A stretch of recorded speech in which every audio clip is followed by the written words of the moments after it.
Hi, this is Alex from Groovy Entertainment. Today we got another book on tape to play for you. Today's book is Thomas Alva Edison for 1982. So let's get started.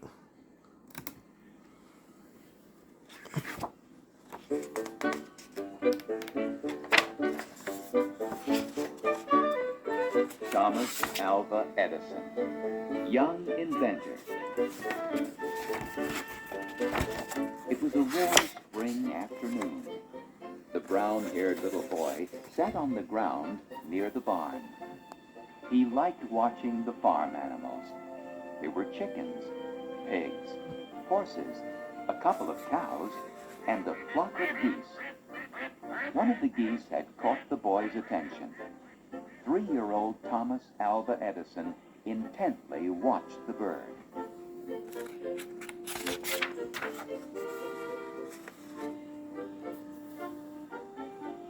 The goose was sitting on 3 eggs nestled in a pile of straw. Sometimes she got off the eggs, turned them a little, then sat down again. The little boy wanted to know why the goose did that. So he watched and waited to see what would happen. Beep, beep, beep, beep. The goose moved off the eggs. They didn't look the same anymore. One was cracked in half.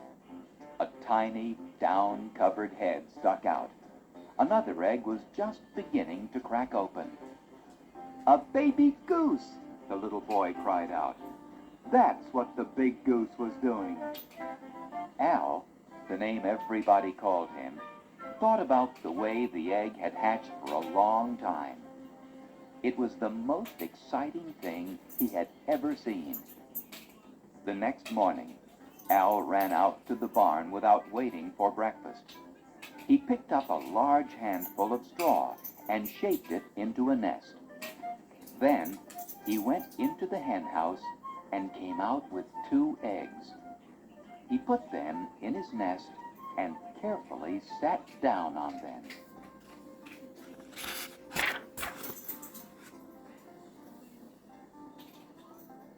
Time passed. Al got up and turned his eggs the way the goose had turned her eggs. He sat down again. After a while, his father came into the barn. "What are you doing, Al?" Samuel Edison asked. "Hatching chickens," the little boy answered. Mr. Edison scratched his head and smiled. "Sorry, son," he said. "I'm afraid it won't work." "Why not, Papa?" the boy asked. Mr. Edison explained that only a hen could hatch chicken eggs. She knew just how warm to keep them, and just when to turn each one. It was something people couldn't do. Still, Al's father told himself it was pretty good thinking for a 3-year-old, and just like Al to come up with an idea like that. The young Edison boy wanted to know about everything around him. He looked and listened and asked countless questions. He wandered freely over the family's farm, sat at the edge of the local canal, and examined every last item in the general store. To young Thomas Alva Edison, born on February 11, 1847, in Milan, Ohio, his hometown was a wonderful place.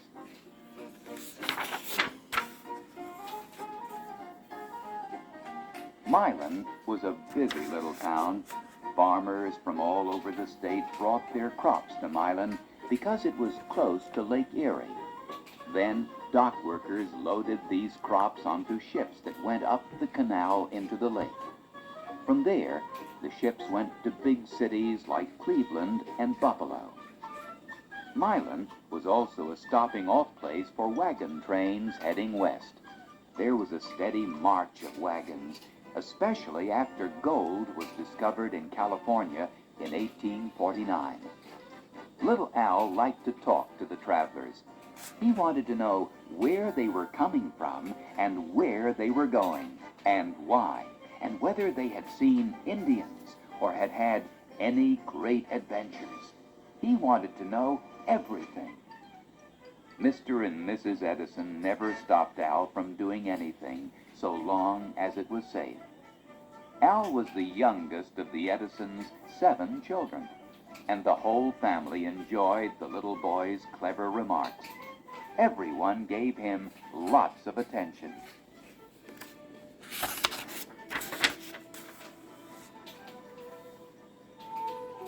Suddenly, it seemed, things began to change in Milan.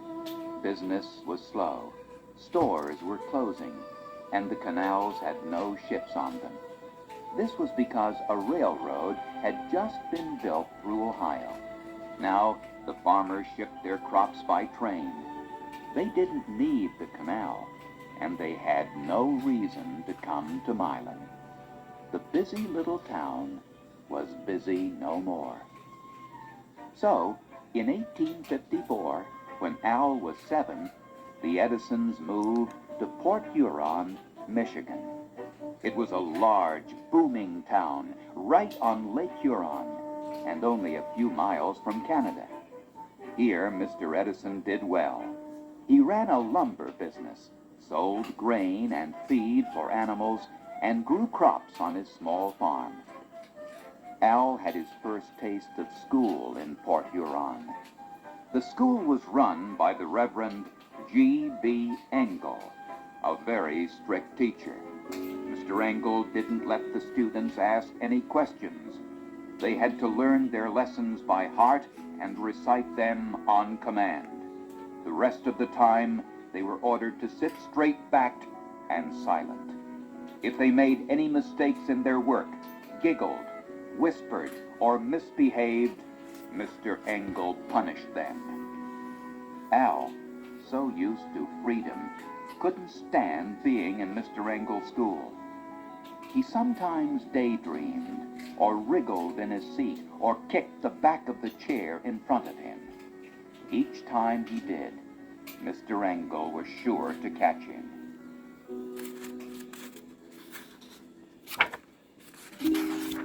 After a few weeks of this, Al ran away from school and refused to go back. His mother wanted to know why. He told her how horrible each day had been and how scared he was every minute. Mrs. Edison was furious at Mr. Engel. That was no way to run a school. She had been a teacher herself. She knew that children didn't learn by being beaten and frightened. "You are not going back to that place," Mrs. Edison told her son. "I'll make up lessons for you at home. This will be your school, and I will be your teacher. I promise you'll learn more and a lot faster my way." Mrs. Edison had another good reason for keeping Al out of school. Ever since he was a baby, Al had gotten sick every winter. He would catch cold, develop a heavy cough, and get serious ear infection. And each winter, he suffered from earaches and sometimes could not hear well. In fact, in later years, Edison's hearing got worse and worse until he became almost totally deaf.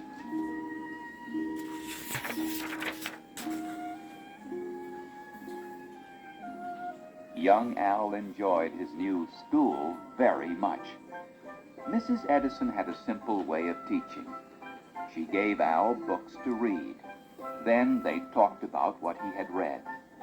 By the time he was 9 years old, Al had gone through Parker's Natural and Experimental Philosophy, a beginner's science book, 2 novels by Sir Walter Scott, Ivanhoe, and Rob Roy, the Penny Encyclopedia, Sears's History of the World, and many other books of fact and fiction.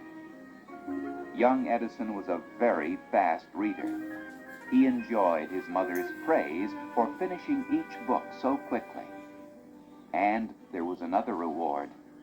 Mr. Edison gave Al a quarter for each book the boy read and understood.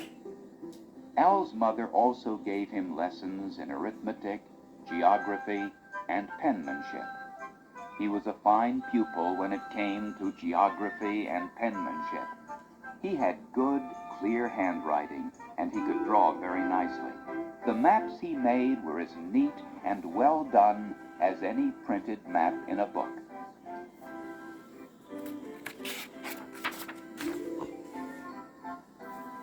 But when it came to arithmetic, Al struggled. For the rest of his life, arithmetic remained a puzzle to Edison. When he later became an inventor, and the plans for one of his experiments needed some math to be done, he always asked one of his assistants to do it. Edison could imagine new and wonderful inventions. He could draw plans of the thing he imagined, and he could name and describe each part. But he always turned to others when the plans needed work with numbers. There was another side to Al's education at home. Mr. Edison was in charge of a lighthouse at the edge of Lake Huron. Part of his job was to take care of the fog whistle and the boiler that gave the whistle power. Whenever Mr. Edison had to oil or repair the engine, he took Al with him.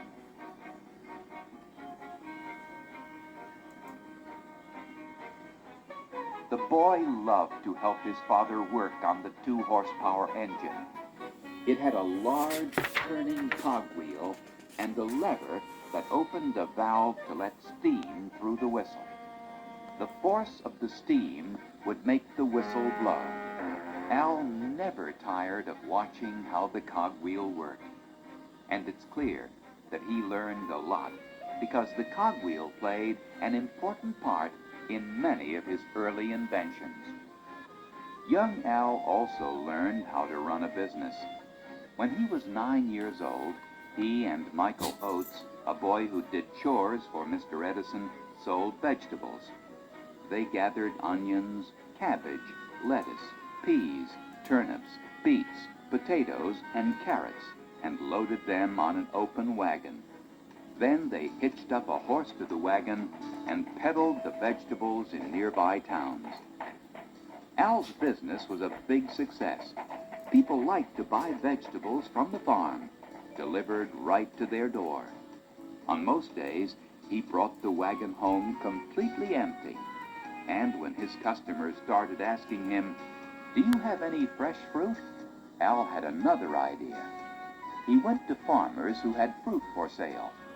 Then he bought their apples, pears, peaches, and plums and sold them at a good profit. The boys sold fruit and vegetables for 3 summers, and they did very well at it. In fact, in the last year of the business, when Al was 11, he made a profit of over $600. That was a lot of money in 1858. In those days, butter cost 10 cents a pound, eggs were 12 cents a dozen, chickens cost 10 cents each, and ducks were 15 cents each.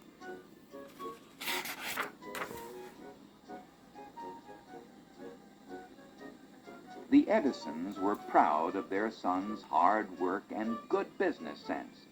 Many grown-ups didn't make so much money in a whole year.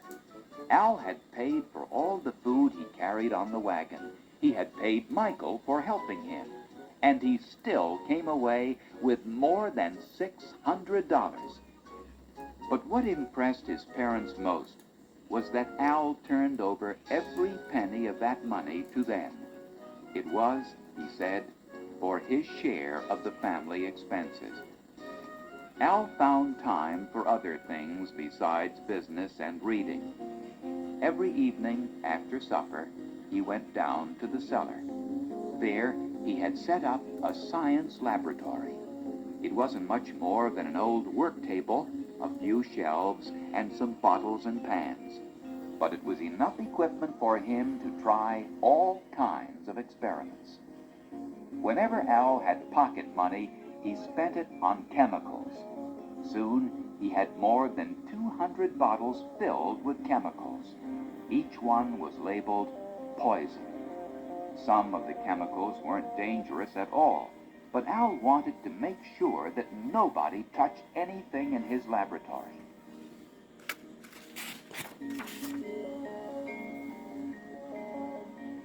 Al taught himself chemistry from a science book that told how to do different experiments. He loved to mix the liquids and powders and to see what happened with each new mixture. He was really pleased when his experiments came out just the way the book said they would. Sometimes Al had an idea that didn't come from the book. Once, he decided to test a chemical called Sedlitz's powder. This is a powder that fizzes when added to water and that people take when they have stomach aches. Al watched the way bubbles rose when the chemical was mixed with water. It made him think of the way a balloon rose into the air when it was filled with gas. He wondered what would happen if someone took a very large amount of Sedlitz's powder and some water. Would that person lift off the ground and fly away? At first, Al's business partner, Michael Oates, wasn't too keen on being the guinea pig. But Al wouldn't give up. Science needs brave people, he told Michael. People who aren't afraid to try something new. You're not afraid, are you? I'm not afraid, Michael said. But are you sure it's safe? Of course, Al answered, smiling. Every one of my experiments has worked. This one will too. Anyway, don't you want to be the first human being to fly? Michael liked that idea. All right, he said. Let's do it.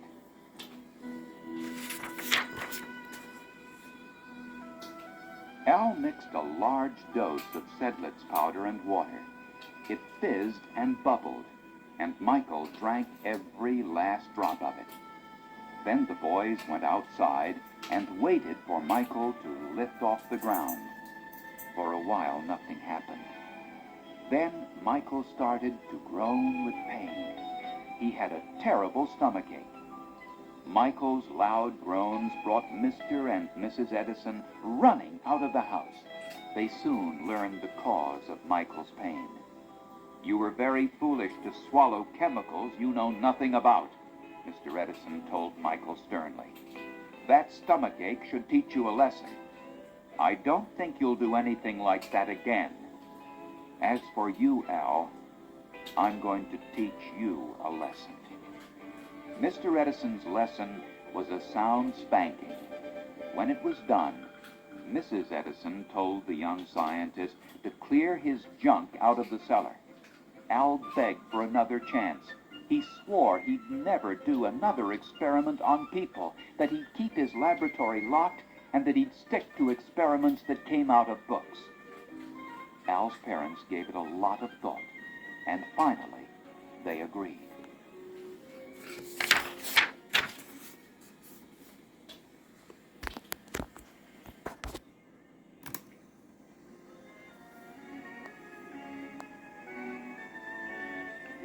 At about this time, the Edisons sent Al to another school. This was no more successful than his stay at Mr. Engel's school. Sometimes Al could hear what his teacher was saying. Sometimes he couldn't, because of his hearing problem. But the teacher didn't understand this. She thought he wasn't paying attention when he asked her to repeat something. His fast reading also caused problems. While the other students were still doing a reading assignment, Al squirmed in his seat, gazed all around the room, or tapped his feet in boredom. As Mrs. Edison later recalled, the boy's teacher said he was addled and not worth keeping in school any longer. She told us he would never make a scholar. Al stopped going to school, but his mother told him not to worry about it. He was as bright as anyone. He would learn well wherever he was. And one day, he'd show all of them how wrong they were.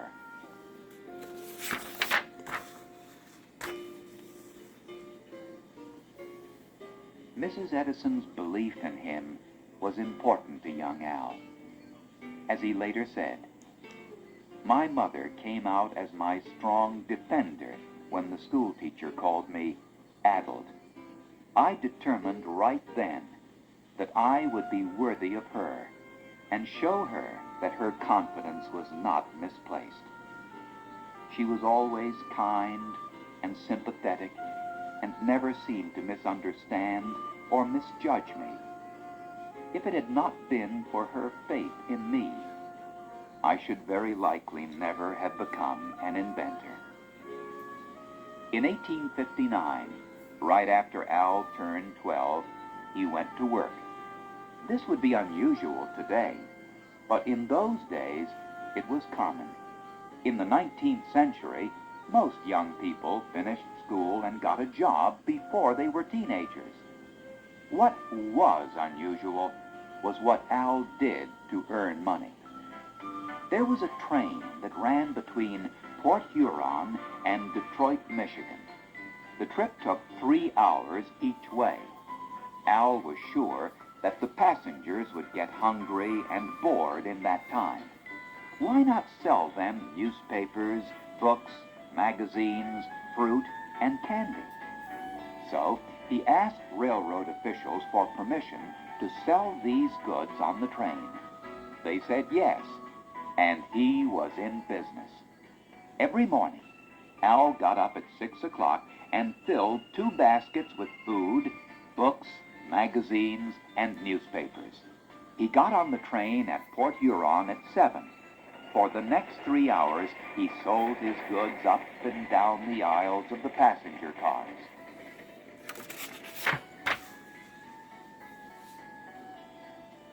When the train arrived in Detroit at 10 o'clock, Al stored his baskets in the baggage car. Then he got off the train and hurried to the Detroit Public Library. There he sat and read science books for hours. And any time Al had some money to spare, he would go to a drug supply company and buy chemicals. He needed them for the new experiments he was reading about. At 6:30 each evening, he got back on the train for the trip home. Then he took his baskets out of the baggage car and went to work again. During the 3-hour return trip to Port Huron, he walked up and down the cars selling snacks and the Detroit afternoon newspapers. Al didn't get home until 10 o'clock at night. Then he ate a quick supper and crawled into bed. It was a long and busy day. Even so, he complained that he wasn't doing as much as he could.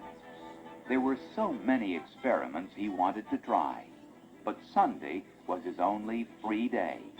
So he put his brain to work and soon came up with the answer to his problem. The baggage car on the train was never filled, so Al decided to set up a laboratory. Before long, he was spending part of each trip mixing powders and liquids, learning more and more with each fresh experiment. Al worked in his traveling lab for 3 years.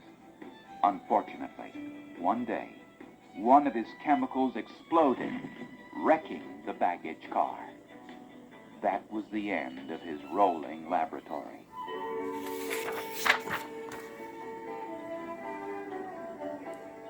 Al had his experiments to do and his business to run. But even this wasn't enough for a boy with such endless energy. When he was 13, Al opened 2 stores in Port Huron. One sold fruit and vegetables. The other sold newspapers and magazines. Al supplied the stores with stock and hired a boy to run each store. At the same time, Al bought fruits, vegetables, and dairy products from farmers along the railroad line and sold them at an open marketplace in Detroit. In addition, he hired a crew of boys to sell newspapers and candy on other trains running in Michigan. And that still wasn't enough for Al. Every moment he didn't use for something worthwhile was wasted as far as he was concerned. Years later, when Edison became famous, people marveled at how hard he worked, how little he slept, and how many useful things he invented. Not many of them knew that it was a pattern he had set back in the days when he worked on the Port Huron Detroit train. Often, when he was asked the secret of his success, the great inventor repeated his two favorite mottos. Genius is 1% inspiration and 99% perspiration, and there is no substitute for hard work.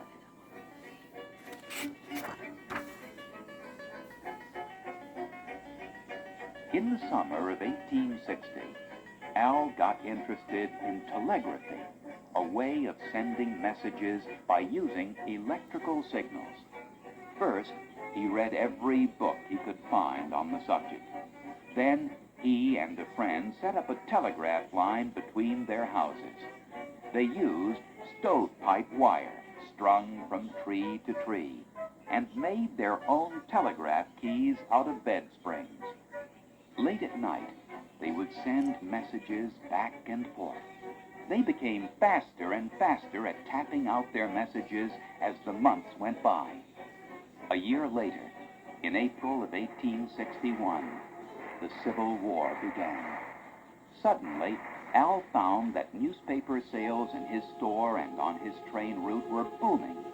People could not wait for word about the latest battles, the lists of wounded soldiers, and the news from President Lincoln's office. This gave Al another idea, to print his own newspaper. Called the Weekly Herald, it was printed by Al in the very same baggage car of the Detroit Port Huron train, where, at that time, his lab was still set up. The Herald reported local news from the towns along the railroad line. It also ran news of the war, which Al got from telegraphers at stops along the line. Pretty soon, the paper was making a fine profit of $45 a month.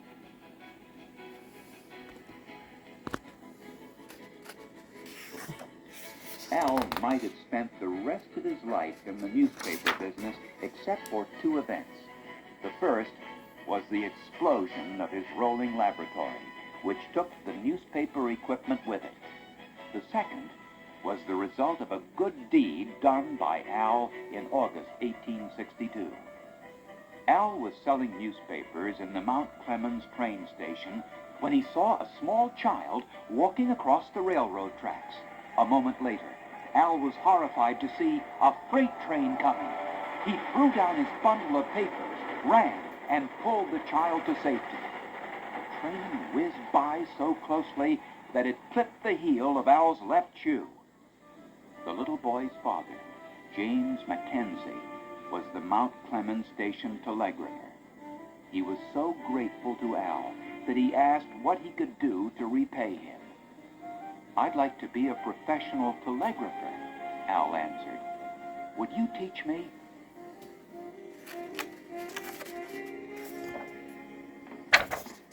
Mackenzie said he would be delighted to do just that. Al hired a friend to sell his goods for him on the train from Mount Clemens to Detroit and back. That made it possible for Al to get off the train at Mount Clemens and study with Mr. Mackenzie every day. They worked together for 3 months straight. By this time, Mr. Mackenzie remembered, Al knew as much about telegraphy as I did. Because it was wartime, the Union Army needed experienced telegraphers. Many answered the call. This made openings for beginners like Al to fill the civilian jobs. At 15, he went to work at the Port Huron Telegraph Office. For the next few years, Al Edison worked as a telegrapher in cities and towns all over the United States and Canada. One of the moments he would always remember came on the night of April 14, 1865. He was on duty in Cincinnati, Ohio, when the news came through that President Lincoln had been shot. Al never forgot the icy chill he felt as he took the message coming wire.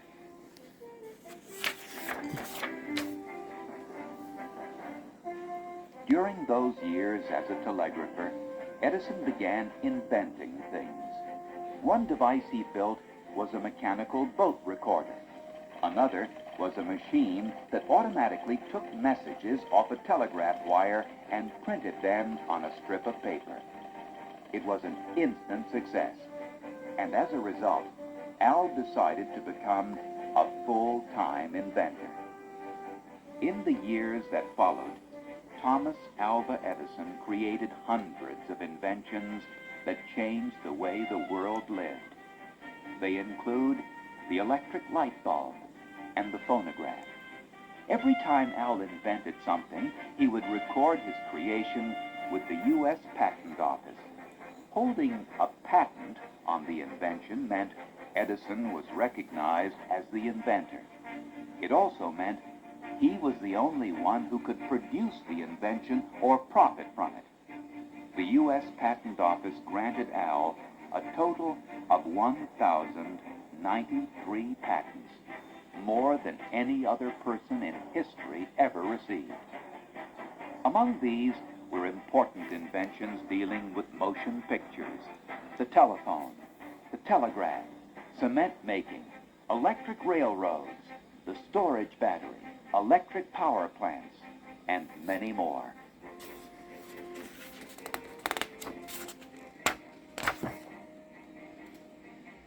Thomas Alva Edison devoted all of his adult life to science. Once he had made enough money to be free of worry, he built a huge laboratory in Menlo Park, New Jersey.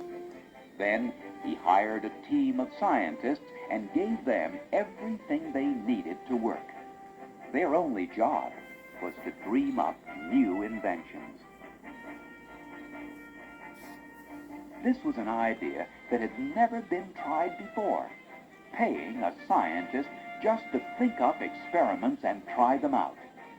Edison's team was so successful that others began to copy his brilliant idea of scientific dream work. Today, every large company and university in the world has a research department, and it all began with Edison's group in Menlo Park.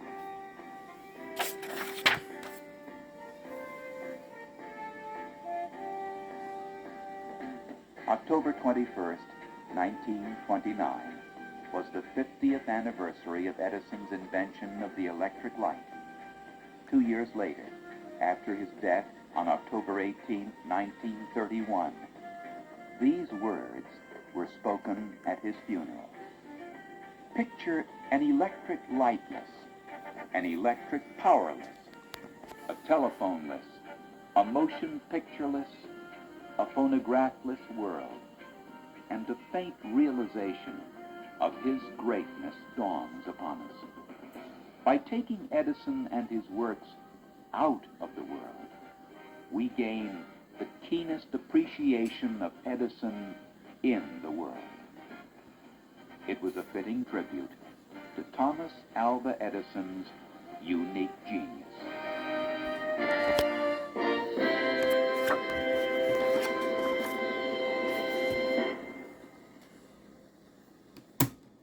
So that was Thomas Alva Edison from 1982. So if you like, subscribe, share, and comment, and have a groovy day. And our next book will be The Village.